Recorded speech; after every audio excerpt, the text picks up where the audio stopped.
Oke, assalamualaikum teman-teman semua, sahabat Gokepri. Salam warahmatullahi. Kembali lagi di Gokes bersama saya Muhammad Raffi dan Ketua Komisi 2 DPRD Provinsi Kepulauan Riau, Bapak Wahyu Wahyudin. Ya, Apa kabar, Pak? alhamdulillah baik, Mas. Iya, Gimana Mas Rafi, sehat? alhamdulillah sehat kita, Pak. Jadi Alhamdulillah. teman-teman semua, seperti yang sudah kita ketahui bahwa Pak Wahyu ini sangat gencar sekali, Pak, Ya, terkait dengan investasi pelabuhan yang ada di Kijang. Nah, itu bagaimana tuh sebenarnya, Pak? Apa alasan yang menjadikan Bapak itu, ayo nih kita harus gesa benar-benar, Pak? ya.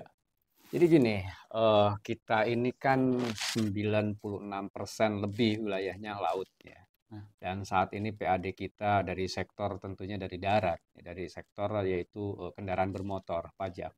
Dan dari maritim ini nyaris hampir tidak ada, ya. Cuma 1% tidak nyampe gitu. Nah ini makanya saya dorong karena saat ini Kepri ini sudah open access. Jadi eh, RZWP mengatur tentang tata ruang laut kan itu. Kemudian kita sudah tahu bahwa Singapura ini mereka hidup sebenarnya bukan dari darat tapi dari laut. Ya, dari pelabuhan utama mereka hidup sehingga yang lain itu tumbuh ya. Yang lain itu tumbuh. Makanya di Kepri bukan mau menyaingi Singapura sebenarnya.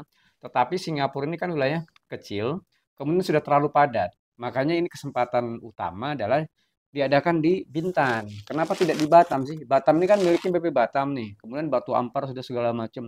Nah di Bintan ini masih luas. mhm. Lahannya juga masih luas, kemudian juga open aksesnya juga bagus. Ya lahan pribadi juga tidak ada masalah. Kemudian juga tidak langsung berhadapan dengan Singapura ya, langsung berhadapan dengan laut lepas. Sehingga ini limpahan-limpahan dari Singapura bisa masuk ke pelabuhan umum yang ada di Bintan nantinya yaitu di Kijang. Nah, makanya ini saya dorong karena nanti pertumbuhan ekonominya ini akan sangat luar biasa gitu. Iya. Seperti itu. Bapak melihat peluang dan kesempatan itu memang benar nyata di Pulau Bintan, Pak, ya.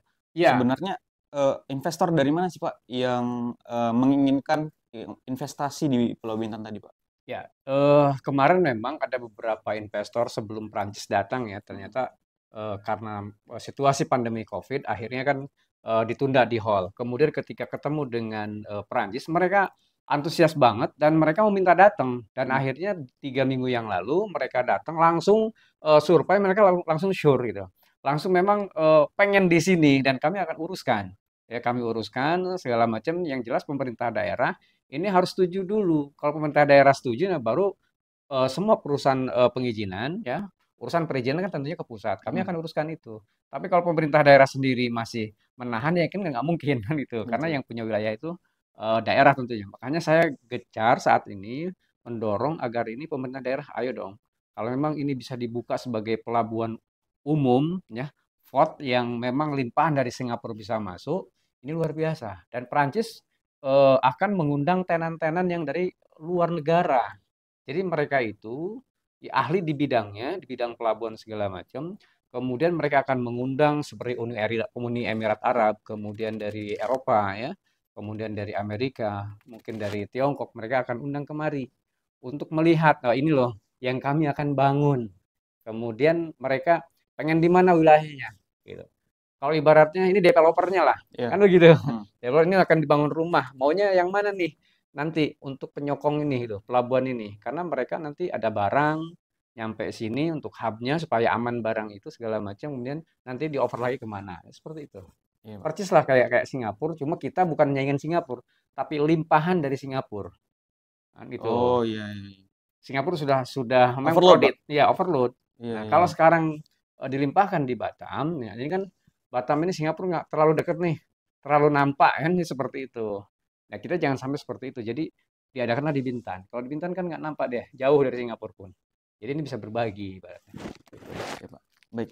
Dalam tahapan proses survei yang telah dilakukan sama investor yang Bapak sebutkan tadi, Pak, tahapan survei dan progresnya itu seperti apa, Pak? Dari mereka sendiri, Pak? Ya dari mereka sendiri, mereka sudah mempersiapkan ya survei sudah, kemudian kajian-kajian mereka sudah membuat dan ini juga kami juga meminta kepada OVD terkait ya kemarin walaupun secara tidak resmi mereka kami ajak juga ya. Mhm. Bahkan ini sebenarnya sih resmi juga karena kami ajak mereka dan mereka juga mendukung bahwa ini laut yang ada di wilayah Bintan tersebut sudah open access. Ya, jadi sudah dibebaskan. Kemudian lahannya yang ingin kami bangun kurang lebih sekitar 37 hektar ini juga sebenarnya sudah hak milik gitu. Tidak ada masalah, bukan kawasan hutan lindung, itu lahan hijau. Jadi memang bisa dibangun dan ini unik gitu. Gimana tuh Pak? Nah, Uniknya dalam uniknya arti apa Pak? ya pembangunannya kalau saat ini bikin pelabuhan kan lautnya langsung dibuat di laut ya, Iya. di tepi laut. Nah, kalau ini nggak darat. Jadi darat ya kami seluas 37 hektar itu kami akan gali seperti kolam. Nah, di sanalah nanti dibangun pelabuhan gitu, seperti itu. Jadi kapal itu masuk ke sana. Dan uniknya lagi, investor hanya pelabuhannya saja, tetapi wilayah ruang lautnya yang sekarang digembor-gemborkan pemerintah Provinsi Kepri kawan-kawan bahwa ini adalah Labu Jangkar. Nah, Labu Jangkarnya milik Kepri, bukan milik yang para tenan ini. Para tenan hanya datang ya, kemudian barang itu datang ditaruh di darat di pelabuhan itu nanti keluar lagi. Sekarang kalau masa tunggu kan di lautnya Laut Bintan. Hmm.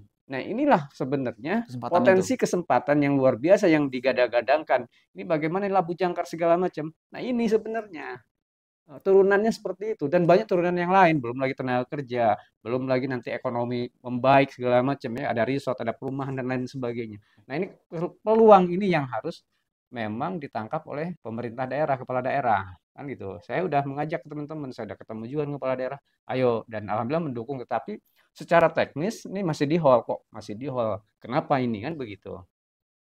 Walaupun di sana berdekatan dengan kawasan KEK, di sana juga ada pelabuhan, tapi KEK, Ya, kawasan ekonomi pelabuhan khusus. khusus, Iya. kan gitu. Itu khusus yang buat kawasan itu saja. Tidak boleh dia yang dari luar, tidak boleh. Kalau ini umum, gitu. Tidak mengganggu yang KEK. Sama sekali tidak akan mengganggu gitu.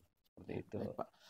Dalam investasi yang Bapak dukung tadi, Mm-mm. berapa sih Pak totalan kisaran dari investasi yang akan dikucurkan oleh perusahaan-perusahaan yang berminat tadi Pak? Ya minimum pelabuhannya itu kalau Perancis itu yang skala kecil antara 2 sampai 3 triliun ya. Skala kecil, kemudian skala menengahnya itu sekitar belasan triliun ya. Ya belasan sampai 50 triliun itu skala menengah. Ya mereka seperti itu. Kemudian kalau yang skala lebih besar lagi ya di atas 50 triliun. Mungkin 100 sampai bahkan pokoknya di atas 50 triliun aja ya. Itu skala besarnya. Yang di Bintan itu masih kita akan bangun skala kecil dulu. Mhm. Artinya antara 1 sampai dengan 3 triliun investasi yang akan dibangun nanti sambil melihat perkembangannya. Kan Iya, kita kalau skala besar kan nggak enak juga langsung dengan Singapura. Otomatis kan yang sekarang pelabuhan port utama di Singapura pada pindah pula nanti kan kita nggak boleh seperti itu gitu seperti karena tujuan utama adalah di awal bagaimana ini limpahan ini kita ambil dulu kan begitu di awal kemudian jangan sampai ya mendadak jadi hebat kan nggak mungkin jadi step iya, by step gitu loh. iya. Nah, jadi dengan investasi sampai 1 sampai 3 triliun itu udah luar biasa gitu loh. Seperti ini. Karena multiple efeknya dari investasi itu adalah pertumbuhan ekonomi akan terjadi di Bintan. Ya. Karena di Bintan saat ini pembangunan hanya dari APBN. Kan Iya. begitu. Kenapa pembangunan dari APBN? Karena di sana kawasan industrinya terbatas. Cuma ada beberapa. Kemudian juga hanya ada resort yang tertentu. Nah, Iya. resort ini akan hidup dari mana ya tadi? Dari ada dampak daripada di sana ada industri-industri seperti pelabuhan tadi. Gitu, Mas. Menarik Pak, ketika Bapak mengatakan bahwa kita hanya menginginkan limpahan gitu Pak. Ya. Limpahan dari Singapura. Kemudian juga kita melihat kondisi Batam hari ini bertatapan muka langsung Mm-mm. dengan Singapura. Nah, kita melihat peluang itu ada di Bintan. Tapi Pak, bagaimana dengan Pelabuhan Batu Ampar yang memang apakah kita bisa memaksimalkan itu walaupun memang kita tahu bahwa Pelabuhan Batu Ampar itu dikelola oleh Batam. Nah, ini Ya. bagaimana menurut Bapak? Ya, ini kan berbeda nih. Mm-mm. Berbeda antara yang sekarang saya usahakan di Bintan dengan yang di BP Batam tentunya. Ya. BP Batam ini kan langsung di wilayah kementerian ya. Wilayahnya wilayah kementerian yang memang dari dulu rencana itu udah banyak ya. Rencananya udah banyak pengen ini pengen. Tapi kita lihatlah sampai sekarang seperti apa kan pelabuhan itu. Jadi masih ada banyak terkendala terutama di masalah lahannya. Ya Iya. kan bertumpang tindih nih Mas ini. Ini ada perusahaan A, perusahaan B segala macam nih. Ini kan prosesnya terus berjalan nih. Ya. Daripada ini lama, maka kami tarik ke Bintan. Bintan sudah jelas lahannya lahan kosong, dibangun dari awal, investornya sudah oke. Satu investor, kemudian tinggal membawa tenan saja di sana, udah selesai. Jadi bisa langsung jalan. Mungkin setahun, 2 tahun sudah operasi gitu loh.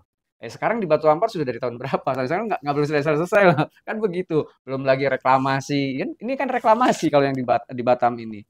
Ya, Kalau di Bintan bukan reklamasi, ya, tapi dia menggali kolam darat dijadiin laut, gitu loh.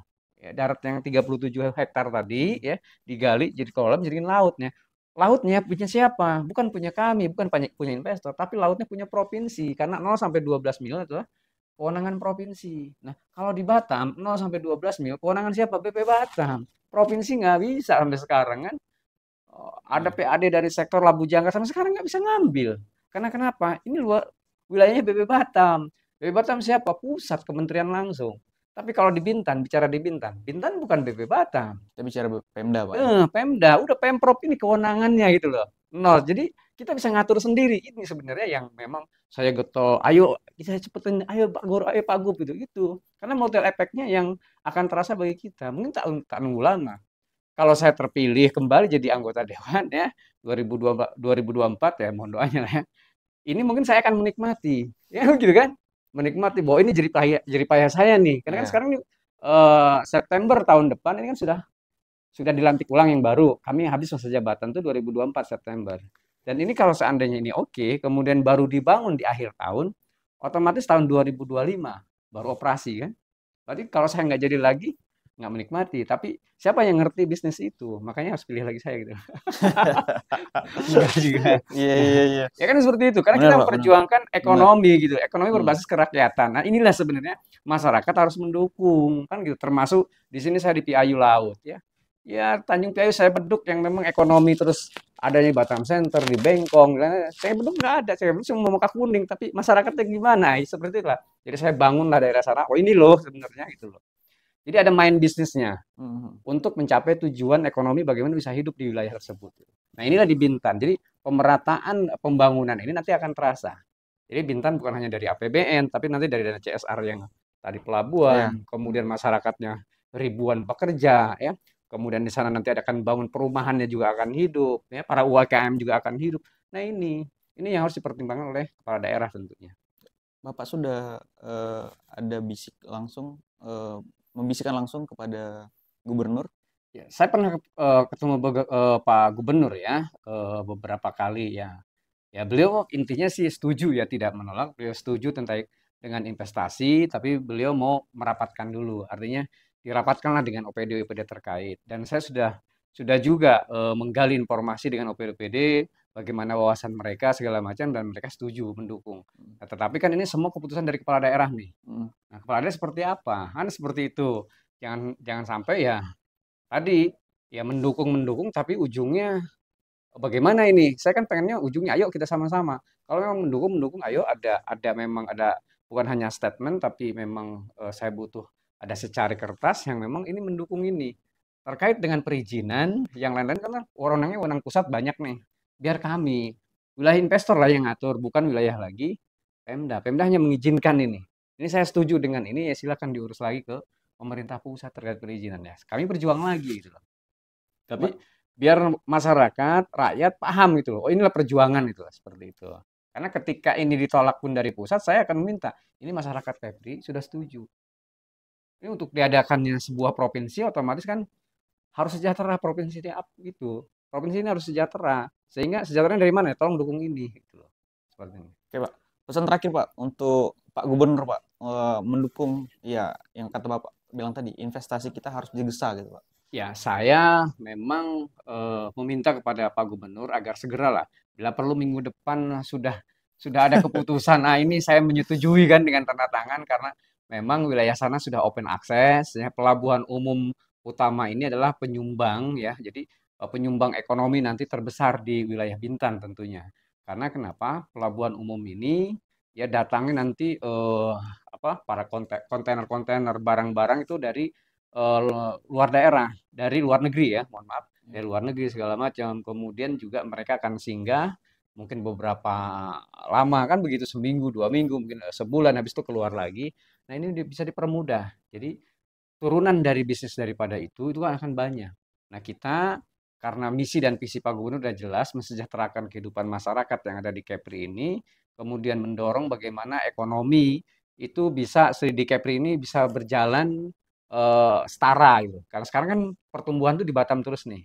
Dengan adanya ini ya pertumbuhan maka akan terjadi di Bintan. Nah, ini jadi harapan saya kepada Pak Gubernur ini bisa segeralah, bisa segera di ACC ya, jangan sampai nanti tenan tenan dan juga investor ini lari karena mereka juga punya waktu kalau memang di bulan Juni ini ya, Juni ini tidak ada keputusan ya mereka akan beralih ke tempat lain gitu. Jangan sampai beralih ke tempat lain. Kan ini sayang nih. Iya. Sudah memperjuangkan ini untuk kepentingan masyarakat. Goalnya udah jelas. Tentang terkait dengan kesejahteraan tentunya. Dan masyarakat tentunya pasti saya kira akan mendukung. Karena kenapa? Nanti yang diciptakan Pak Gubernur terkait dengan apa? Kesehatan gratis ya, kemudian pendidikan SMA SMK gratis. Sekarang kan SMA SMK kan masih bayar tuh. Nanti gratis segala macam. Dari mana nanti ya? Dari PAD yang dihasilkan ini. Karena apa? Tadi labu jangkarnya hidup, UKM-nya hidup, kemudian tadi perusahaan-perusahaan juga bayar pajak segala macam. Nah, ini yang saya harapkan kepada Pak Gubernur. Oke, Pak. Baik, terima kasih, Pak. Ya, Sekian sama-sama. teman-teman, sahabat GoKepri, terkait dengan pembahasan pelabuhan Kijang, Pak ya. Iya, Tepatnya iya. di Kijang di Pulau Bintan. Saya terlalu agak semangat ini kalau Iya, bicara itu nih. iya. Karena memang yang dibicarakan oleh Pak Wahyu adalah kesempatan dan peluang dari pendapatan asli daerah, Pak ya, untuk Iya. Kepulauan Riau. Baik, teman-teman semua, terima kasih atas kesempatan dan waktu yang telah Bapak berikan kepada kami, Pak. Mm. Mungkin kami tutup. Assalamualaikum warahmatullahi wabarakatuh. Waalaikumsalam warahmatullahi wabarakatuh dan terima kasih Mas Iya, ya. Pak.